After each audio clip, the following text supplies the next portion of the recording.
के मेंबरान और हमारे खुसूसी तौर पर हमारे यहाँ पे जो चेयरपर्सन हैं इस जिला के, वो जिस पर डिमांड करते हैं तो या चौधरी या कमेटी से डिमांड आती है जहां से भी जो चुने हुए नुमाइंदगान, तो उन डिमांड्स को ये देख के किया जाता है हमारी तरफ से ये अंदाजा कि लोगों की उम्मीदें हमसे कितनी हैं। उम्मीदें उसी से होती हैं जहां से कुछ काम हो रहा होता है। आप अगर प्रेजेंट एडमिनिस्ट्रेशन से उम्मीदें रखते हो तभी आप डिमांड कर रहे हो।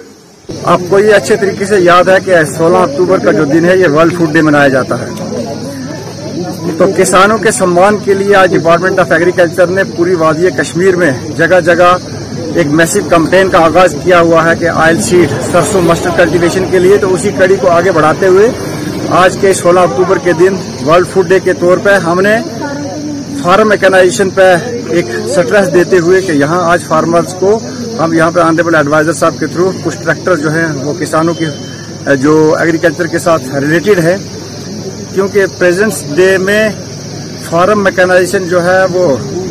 एग्रीकल्चर प्रोडक्टिविटी बढ़ाने में एक अहम रोल अदा करता है। तो इन चीज़ों को बरूए कार लाने के लिए, आमतौर पर उजागर करने के लिए एक मैसिव कैंपेन के लिहाज से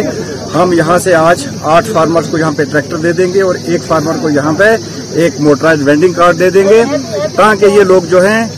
और लोगों को भी साथ में मिला के रोजगार देने वाले लोग बने। मैं आप लोगों के थ्रू ये मैसेज देना चाहता हूँ कि वेजिटेबल की कल्टीवेशन को ज्यादा से ज्यादा बढ़ावा दिया जाए और खासकर ये जो रबी सीजन 1 अक्टूबर से शुरू हो गया कि हम लोगों ने जो मैसिव कैंपेन लॉन्च की है ऑयल सीड को बढ़ावा देने के लिए, क्योंकि आप जानते हैं कि तेल की कीमतों में इजाफा हुआ है और हमारी क्लाइमेटिक कंडीशन जो है वहां पर सरसों की काश्त जो है वो अच्छे तरीके से हो सकती है। ज्यादा से ज्यादा लोग अपने खेतों के बीच में इस ऑयल सीड सरसों की जो काश्त है इसको ज्यादा से ज्यादा बढ़ावा दें। और साथ साथ में हमारे यहाँ इस वक्त जो मटर की कल्टीवेशन मतलब सोइंग हो रही है उस सोइंग पर भी स्ट्रेस दें। और अगर फार्डर के लिए तो सब्जार या दूसरे ओस कैंट जो है जिसका सीड जो है काफी मकदार में दस्तियाब है। तो किसान भाइयों से यही गुजारिश है कि बड़े सालों के बाद अल्लाह का फजल है कि इतनी अच्छी मॉइस्चर, क्योंकि रबी सीजन में मोस्टली रेनफेड फार्मिंग होती है और इस वक्त 4 बारिशें जो हैं वो पिछले 1.5 महीने के अंदर होगी और हमारी साइल के अंदर काफी मॉइस्चर अवेलेबल है। उस मॉइस्चर का भरपूर फायदा लिया जाए और जितना जल्दी से जल्दी हो सके रबी क्रॉप्स की सोइंग करनी चाहिए। स्कीम मतलब खास कर मतलब जमींदार बोझ एग्री फार्मर मतलब तिमो जबरदस्त सख्ती जबरदस्त प्रॉब्लम तिक मतलब फार्मर एरिया मतलब खाद वातान सीड थोड़ा इंसान हेकान या फसल हेकान इंसान तोड़ अनित ये माध्यम से मतलब प्रोग्राम तुल आज मतलब रुत प्रोग्राम एप्रिशिएट कर प्रोग्रामस तो बे गुजारिश कर जनाब ब्रो कुन इंतजामिया से मतलब प्रेत फार्मरस मतलब सहूलियत वात शुक्र गुजार।